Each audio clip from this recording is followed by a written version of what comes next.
আসসালামু আলাইকুম। সবাইকে ঈদ উল ফিতরের শুভেচ্ছা।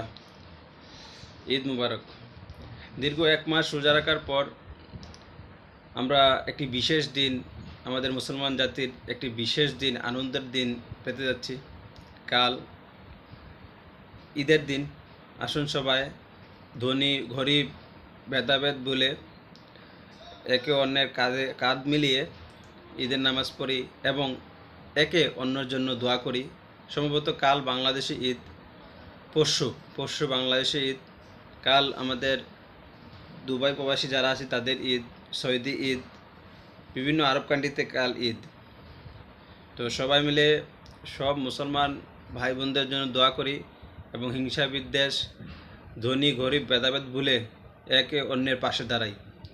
আবারও সবাইকে জানাই ঈদ উল ফিতরের শুভেচ্ছা। ঈদ মুবারক।